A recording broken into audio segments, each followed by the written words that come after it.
Estamos aqui ao vivo Fala, peixe! Estamos aqui ao vivo. para conhecer como uma dinastia o quê, minha vida? Fudeu todo mundo Fudeu na NBA geral por na 2 NBA. décadas. Isso. É isso.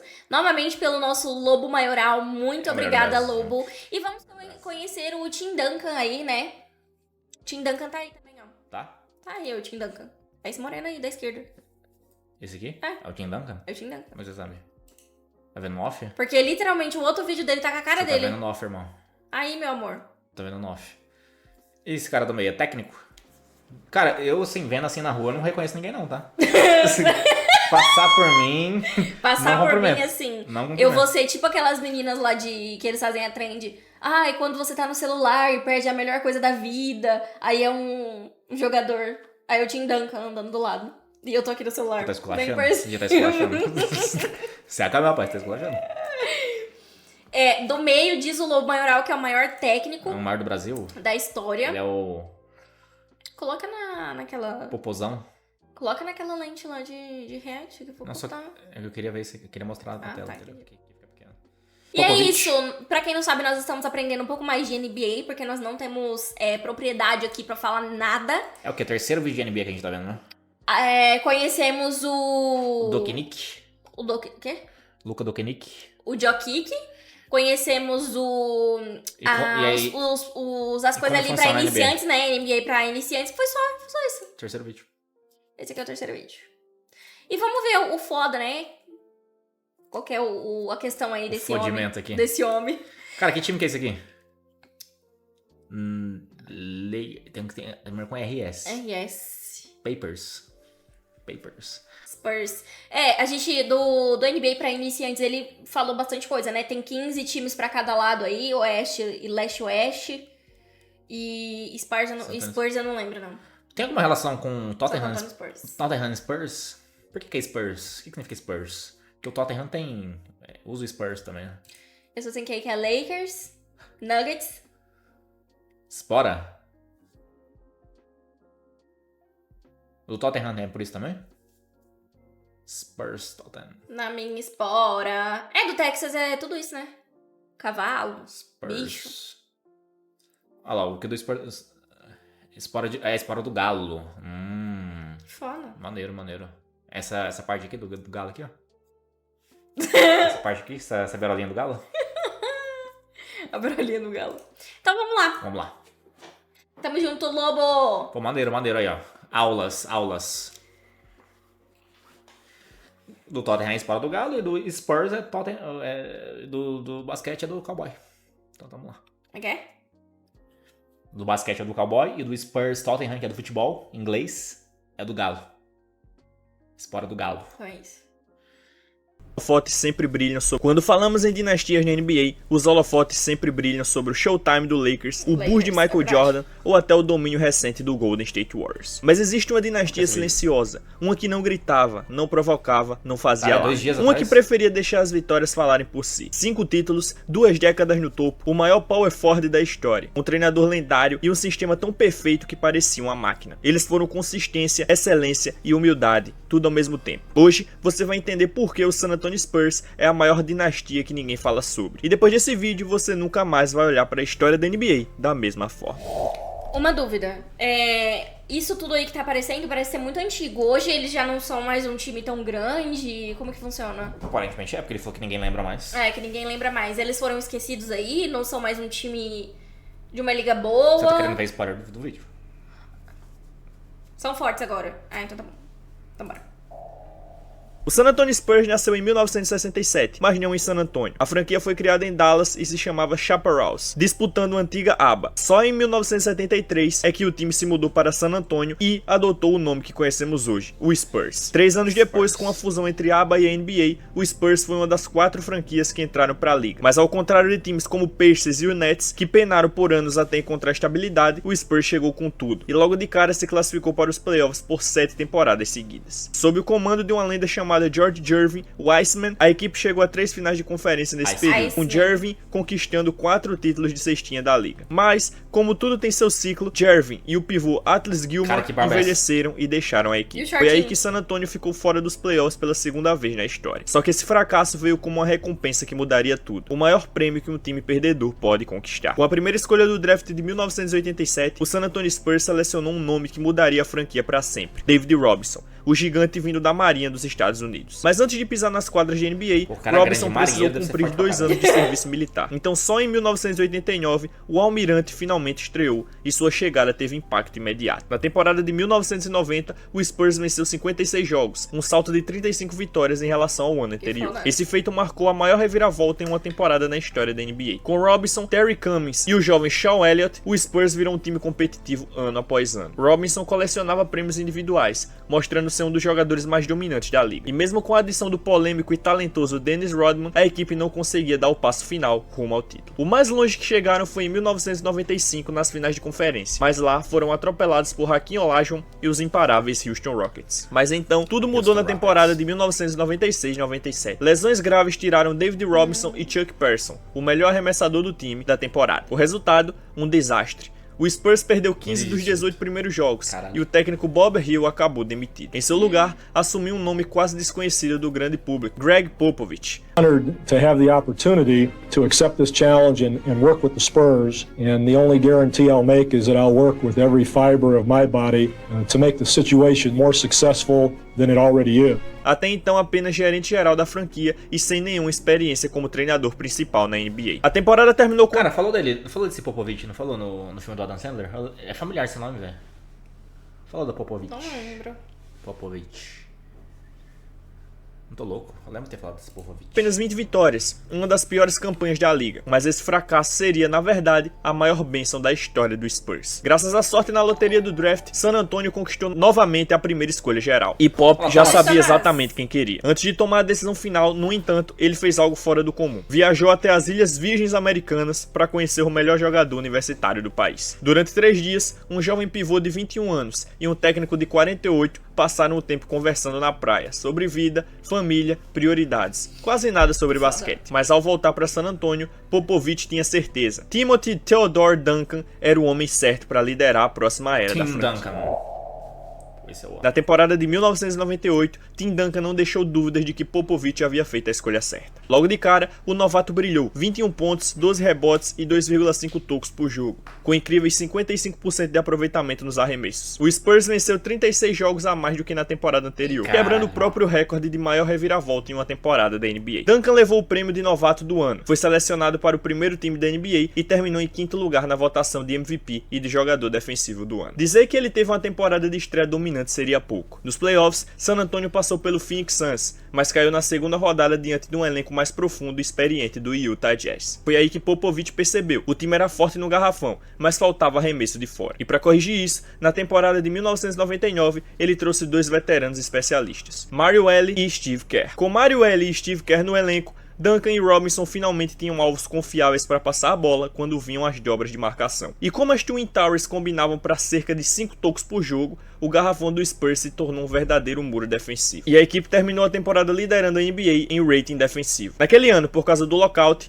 a temporada foi encurtada, com apenas 50 jogos. E mesmo assim, o Spurs dominou, fechando a campanha com a melhor campanha da liga: 37 vitórias e 13 derrotas. Nos playoffs, o domínio só aumentou. San Antonio perdeu apenas um único jogo nas 3 primeiras séries e pela primeira vez na história chegou às finais de NBA. Do outro lado, estava o New York Knicks, que havia entrado nos playoffs como a 8ª colocação do leste. E ainda por cima, perderam seu astro Patrick Ewing, lesionado no tendão de Aquiles. Sem seu principal jogador, o Knicks não tinha chance contra o rolo compressor chamado Tim Duncan. O jovem time brilhou como uma super estrela: 27 pontos, 14 rebotes por jogo e 54% de aproveitamento nos arremessos. Combinando sua performance com a defesa sufocante do Spurs, eles limitaram o Knicks a apenas 79 pontos por jogo e venceram a série por 4-1. Duncan foi coroado MVP das finais, e depois do título, veio uma das fases mais icônicas da história de Pop, quando tentou consolar o técnico. Ainda hoje, essa taxa assim, de 54% é boa, porque é como se ele errasse, se acertasse uma a cada 2, né?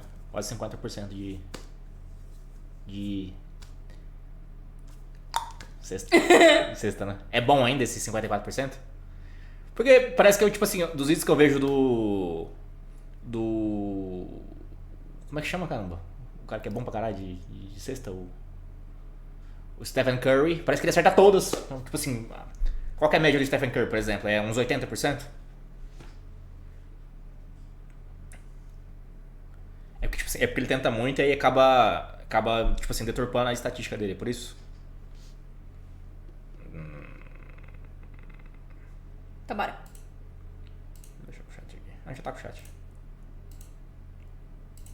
Derrotado Jeff Van Gundy, Pop disse apenas: "Eu tenho team e você não. Essa é a diferença." Tenho. Na temporada de 2000, Duncan e Robinson continuavam dominantes, sendo selecionados tanto para o All-Star Game quanto para os times ideais da NBA. Mas tudo desandou quando o time sofreu uma lesão no joelho perto do fim da temporada. Sem ele, o Spurs não conseguiu lidar com o Phoenix Suns e foram eliminados já na primeira rodada dos playoffs. No ano seguinte, em 2001, o time voltou a brilhar na temporada regular. Melhor campanha da NBA, melhor defesa, e Duncan terminou em segundo lugar na corrida pro MVP, atrás de Allen Iverson, além de ficar em terceiro na votação de defensor do ano. Nos playoffs, San Antonio passou com facilidade por Minnesota e Dallas, mas nas finais de conferência encontraram Shaq e Kobe no auge, e simplesmente não houve resposta. O Lakers varreu o Spurs da série e seguiram seu caminho para mais um. Com a aposentadoria de Sean Elliott, que passou 11 temporadas na franquia, a iminente saída de David Robinson e a idade avançada do elenco, Popovich percebeu que era hora de uma renovação. Era hora de cercar Duncan com juventude e velocidade. Foi aí que surgiu um nome que ninguém esperava, um armador francês, magro e desconhecido, que a maioria da NBA nunca tinha ouvido falar. E quando o Spurs o selecionou com a 28ª escolha do draft, muita gente simplesmente ficou em choque. Aí nascia Tony Parker. Spurs select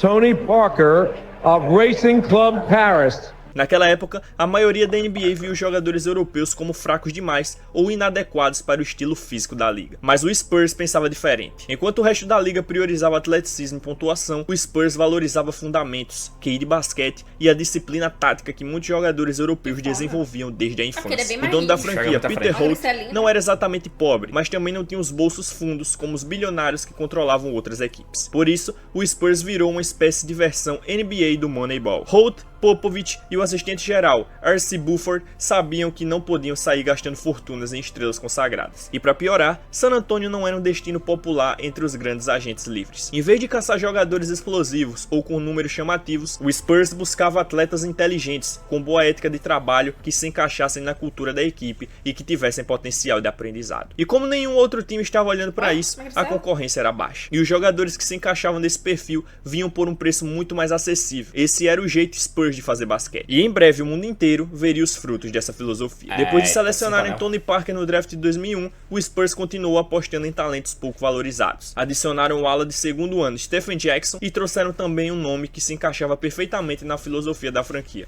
Bruce Bowen. Bowen era o retrato fiel do estilo Spurs, de encontrar talento onde ninguém mais procurava. Ele não foi draftado em 1993 e passou quase uma década rodando entre a Europa e a NBA, lutando por uma chance. Mas o Spurs viu o que outros times ignoraram. A defesa agressiva de Bowen e sua habilidade de arremessar de 3 eram exatamente o que o time precisava ao lado de Tim Duncan. E foi assim que Bowen encontrou seu lugar em San Antonio. Com o tempo, ele se tornaria, mesmo que sem o título oficial, o primeiro jogador 3&D da história da NBA, especialista em defesa e em bolas de 3, num papel que hoje é essencial em qualquer time campeão. Na temporada de 2002, Tim Duncan viveu o melhor momento de sua carreira até então. Ele teve médias absurdas: 25.5 pontos, 12.7 rebotes, 3.7 assistências e 2.5 tocos por jogo, finalmente conquistando o tão merecido prêmio de MVP da temporada. O Spurs terminou com 58 vitórias e a segunda melhor campanha da NBA. Mas, mais uma vez, o obstáculo era o mesmo: Shaq e Kobe. Nos playoffs, San Antonio caiu novamente diante do Lakers, perdendo por 4-1 na segunda rodada. Mas apesar da frustração, algo importante aconteceu fora das quadras. Um dos maiores acertos de draft da história da NBA. Um jogador que mudaria de vez o rumo da dinastia do Spurs.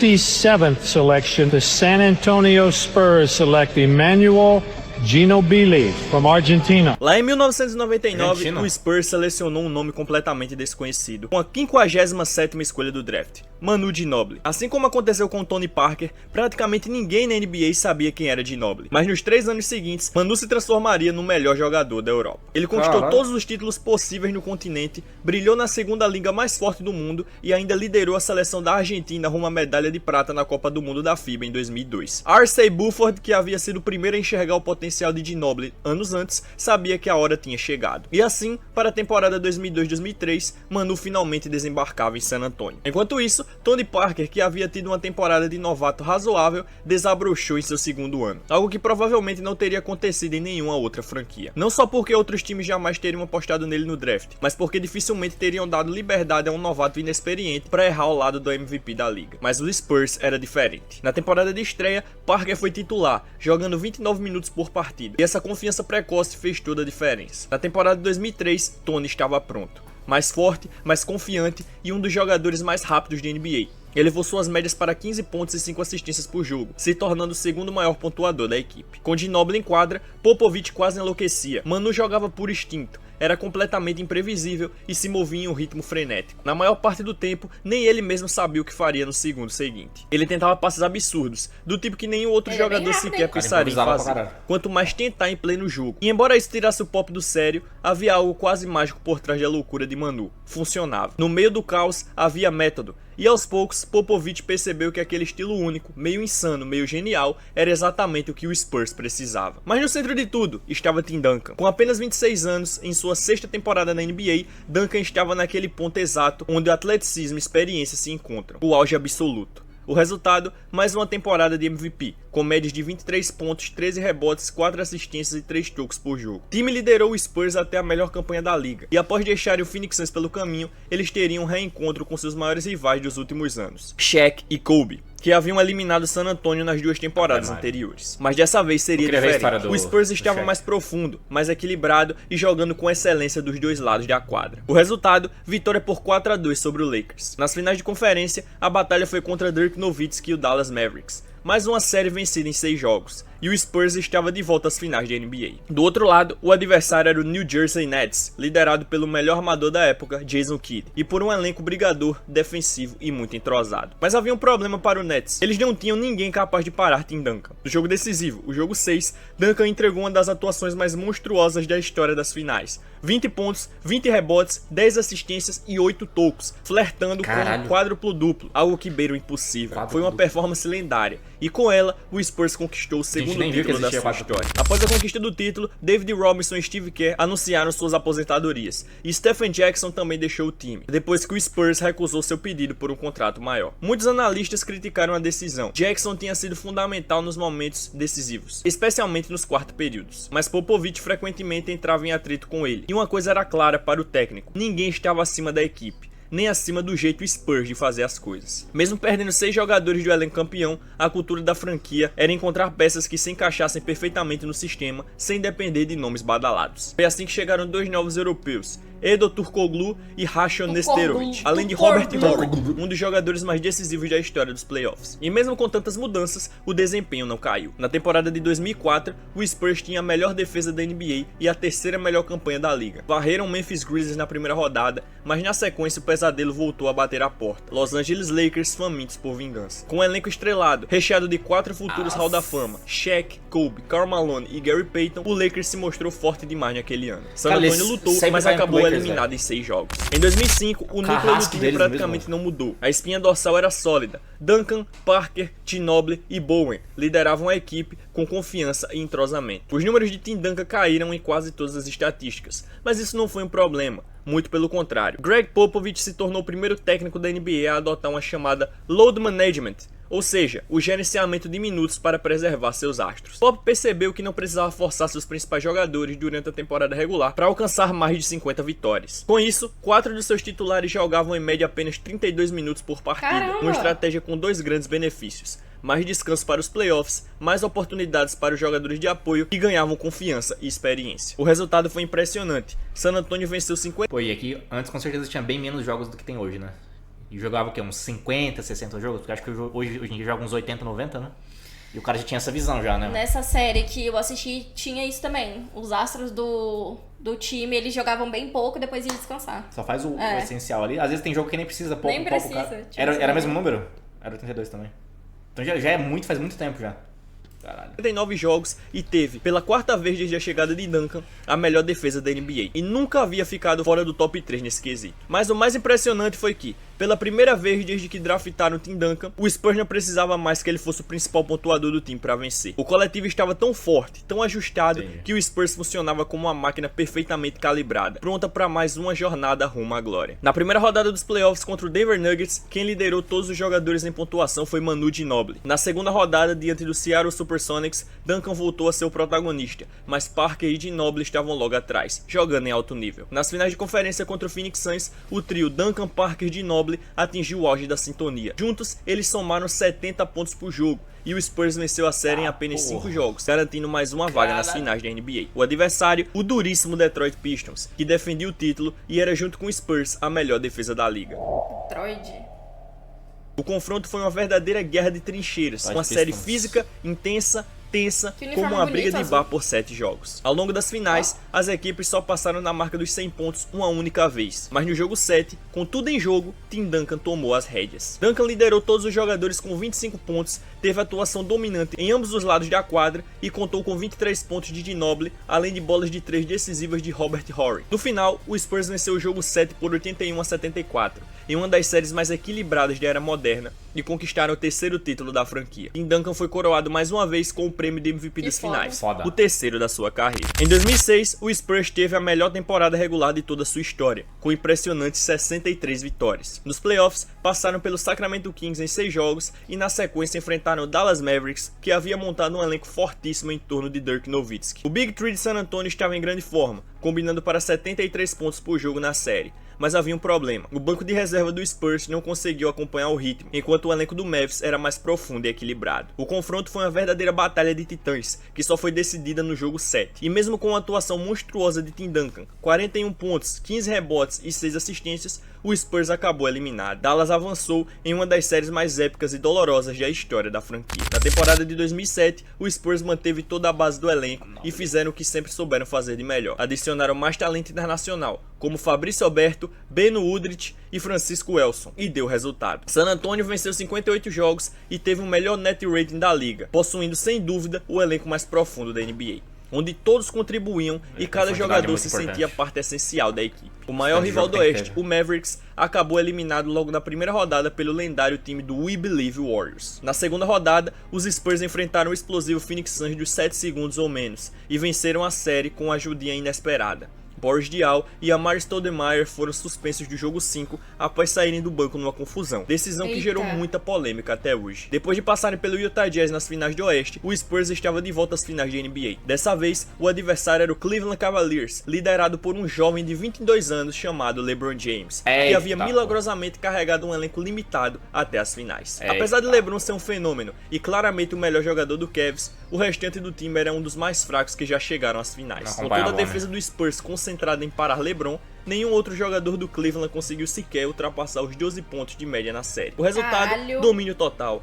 varrida, 4-0, mais um anel para San Antonio. E dessa vez, o brilho foi todo de Tony Parker, que teve médias de 24 pontos por jogo e se tornou o primeiro jogador europeu da história a ser eleito MVP das finais. Com 4 títulos em 8 anos, o legado da dinastia do Spurs já estava consolidado, mas eles ainda não tinham terminado, mesmo que, à primeira vista, parecesse o contrário. Apesar de seguirem vencendo mais de 50 jogos por temporada, o sucesso nos playoffs começou a desaparecer. Em 2008, o Spurs foi eliminado por Kobe Bryant e o Lakers nas finais do Oeste. No ano seguinte, caíram já na primeira rodada, derrotados pelo Dallas Mavericks. E em 2010, sofreram uma varrida impiedosa do Phoenix Suns, que finalmente teve sua vingança após anos de frustrações contra San Antonio. Em 2011, a equipe voltou a impressionar na temporada regular, com 61 vitórias, mas foi surpreendida logo na primeira rodada dos playoffs pelo Memphis Grizzlies. Depois dessa sequência de quedas, muita gente começou a se perguntar: será que o trio Time, Tony e Manu chegou ao fim? No início da temporada de 2012, Tim Duncan já tinha 35 anos e Ginobili 34. Em um jogo contra o Philadelphia 76ers, Duncan nem saiu do banco. Mas, por mais que 2 dos 3 pilares estivessem envelhecendo, o Spurs ainda estava longe do ferro velho. E o primeiro motivo para isso tinha nome: Tony Parker com 29 anos e vivendo o auge de sua carreira. Play the whole quarter, it will be 29 minutes. But I'm fine. I didn't play for 3 days, Pop. I'm 29 years old. Get back out. No entanto, o maior motivo para o renascimento do Spurs não foi Tony Parker, mas sim um cara com a risada estranha e com as maiores mãos que você já viu na vida, Kawhi Leonard. Para conseguir Kawhi no draft, o Spurs tomou uma decisão corajosa. Trocaram George Hill, um dos jogadores favoritos do técnico Popovich, querido no vestiário e peça confiável na rotação. Na época, abrir mão de Hill parecia um erro, afinal, Kawhi era um completo desconhecido, um jogador twinner, sem tamanho ideal para jogar de costas para a cesta e sem técnica suficiente para criar jogadas por conta própria. Além disso, seu arremesso era inconstante e nada confiável. Mas Popovich tinha uma visão. Ele queria um novo Bruce Bowen, alguém que pudesse marcar qualquer jogador na defesa e que soubesse acertar aquele arremesso de 3 no canto da quadra quando fosse preciso. Assim que Kawhi Leonard foi inserido no time titular, no meio de sua temporada de calouro, ele nunca mais saiu. E Popovich percebeu que havia conseguido muito mais do que apenas um novo Bruce Bowen. Ele tinha encontrado um monstro. Mesmo sendo novato, Kawhi já era capaz de anular alas adversários, roubar a bola com movimentos laterais rápidos, braços de pterodáctilo e mãos gigantescas que pareciam luvas de boxe. E o mais surpreendente, ele era extremamente eficiente. Trabalhava incansavelmente para melhorar seu arremesso, sendo talvez o melhor pupilo da escola de arremesso de Chip Engelland. Mas como sempre, o Spurs não dependeu de uma única estrela. A modo Spurs, o time foi garimpando peças esquecidas pela NBA inteira. Patty Mills, escolha número 55 do draft, estava jogando na liga chinesa antes de R.C. Buford trazê-lo de volta. Danny Green, escolhido na posição 46, rodou pela J-League antes de Pop transformá-lo no sniper 3&D. Boris Diaw, draftado na 21ª posição anos antes, estava encostado em Charlotte, até os Spurs enxergarem que ele era um dos melhores alas armadores da liga. Junte a isso o pivô brasileiro Thiago Splitter e o especialista em arremessos de 3 Matt Bonner. E temos mais uma vez o exemplo clássico do que se convencionou chamar de The Spurs Way, a capacidade de reconstruir o elenco, formar um time coeso e encontrar valor onde ninguém mais enxerga. Assim como no ano anterior, o Spurs terminou a temporada de 2012 com a melhor campanha do Oeste, e nos playoffs varreram as duas primeiras rodadas com autoridade, passaram por Jazz e Clippers sem perder um jogo, mas nas finais de conferência ficaram sem fôlego diante do explosivo OKC, liderado por Kevin Durant, Russell Westbrook e James Harden. O trio jovem e faminto calou San Antonio, que ficou a um passo das finais. Mas na temporada seguinte, com Kawhi Leonard mais maduro, Danny Green confiante e um elenco de apoio mais sólido, o Spurs voltou mais forte do que nunca. Foram novamente o melhor time do Oeste, perderam apenas 2 jogos em toda a conferência e voltaram às finais da NBA. Mas agora o desafio era ainda maior. O Miami Heat de LeBron James, o melhor jogador do planeta e a equipe com a melhor campanha da temporada regular. LeBron, mesmo com a grandeza de LeBron, o Spurs estava em vantagem na série por 3-2. No jogo 6, com menos de 1 minuto no relógio, San Antonio vencia por 5 pontos. A NBA já estava começando a trazer o troféu Larry O'Brien para a quadra, o tapete vermelho sendo desenrolado. Mas então, LeBron James acertou uma bola de 3 desesperada, cortando a vantagem para 2. Na posse seguinte, o Spurs foi para a linha de lance livre e acertou apenas um dos 2 arremessos, mantendo o jogo aberto e dando ao Heat uma última chance de empatar. Back out to Allen, his three-pointer, bang! Tie game with 5 seconds remaining! Miami sobreviveu milagrosamente e venceu o jogo 6 na prorrogação. No jogo 7 veio a dor final. Tim Duncan, talvez pela primeira vez na carreira, falhou no momento decisivo. Ele teve a chance de empatar a partida com uma bandeja curta, mas a bola bateu no ar e saiu. Na posse seguinte, LeBron James selou o destino do Spurs. Acertou um arremesso mortal sobre Kawhi Leonard e garantiu o título para o Miami Heat. Ginobili teve uma série muito abaixo. Duncan já tinha 37 anos e para a maioria dos analistas aquilo foi o fim da linha. Diziam, essa foi a última dança do Spurs, eles deixaram escapar sua última chance de título. Mas como sempre, o Spurs continuou sendo o Spurs.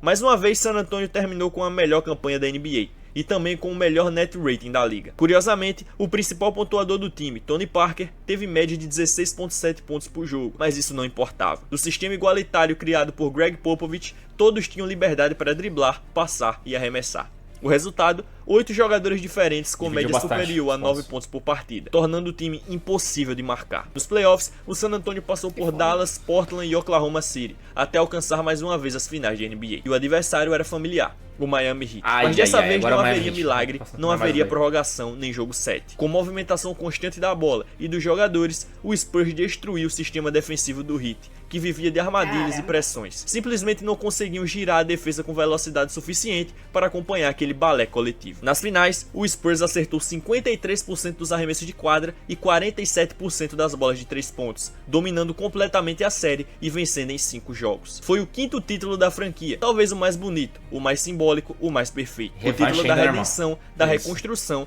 do basquete coletivo levado ao seu ponto mais alto. E assim, sem fazer barulho, o San Antonio Spurs escreveu um dos capítulos mais lendários da história da NBA. Foram 5 títulos, 2 décadas de relevância, inúmeras temporadas com mais de 50 vitórias, uma filosofia única moldada em disciplina, humildade, trabalho em equipe e inteligência. Enquanto outras franquias buscavam estrelas, manchetes e glamour, o Spurs buscava encaixe, caráter e jogadores dispostos a sacrificar o ego pelo coletivo. Foda, eles não cara. dominaram com gritos, dominaram com silêncio, com paciência, com perfeição. The Beautiful Game. Com The Beautiful Game. Joga bonito, joga bonito. Gente, gostei muito, tá? Gostei muito. O que mais me chamou a atenção no Spurs é que eles deram chance pra jogadores que não eram conhecidos, né? Que estavam ali meio que de escanteio. Mas o cara foi visionário ali. Sim. Ele conseguiu ver o talento onde ninguém mais via, né? É um time que revela muito cara bom, né? Tipo o Santos do basquete, né? O Santos revela muito cara foda, muito bom, muito sim. bom, muito bom. Nossa, muito bom, sério, eu gostei muito. Assim, tem muita coisa que eu não entendo, né, ainda. Que pra mim é mais difícil do que pra você que gosta de esporte e tudo mais, né? É, que eu consigo tirar vários paralelos, né, com o futebol, né, vendo basquete, né. Pra mim já é mais difícil, só que eu tô gostando muito de conhecer. Por exemplo, a profundidade de elenco que ele falou ali é uma coisa muito importante no futebol também. Igual a gente vê jogos assim, por exemplo, é um Brasil pegando um europeu. Aí quando tá o time titular ali, não tem trocas ainda, né, tá tudo certo. Mas quando começa a ter que ter substituição, aí começa a entrar uns caras muito bons no time europeu, que tem mais dinheiro, e os times brasileiros ficam pra trás, entendeu? Uhum. Então a profundidade de elenco ela é muito importante no basquete também. Você tem cara bom no banco e cara bom ali no titular. Uma coisa muito, muito, muito relevante. Cara, muito bom, sério. O time eu gostei muito. Muito maneiro de conhecer a história. Cara, tem muito cara que ele falou ali que a gente tem que conhecer a história. Do Kobe a gente tem que ver, que deve ser muito foda. Do Kobe. LeBron James eu quero muito conhecer também. O que mais?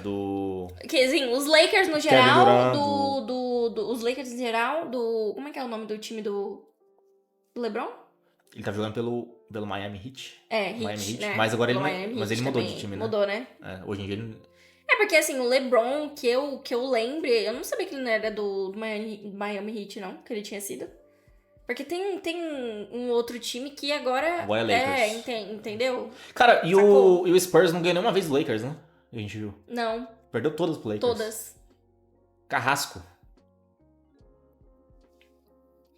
Mas ambos têm 5 títulos.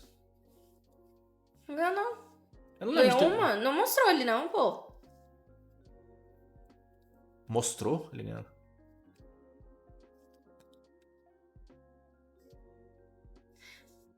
Porra, não lembro não.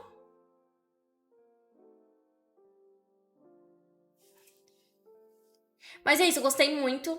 Quero conhecer outros times, quero continuar conhecendo. E vem por aí um outro do Team. Especificamente do Team. Se você gostou, comenta aí que a gente pode trazer mais. Vai ter time 30. Abraço! Valeu, Laura! Abraço! Tamo junto!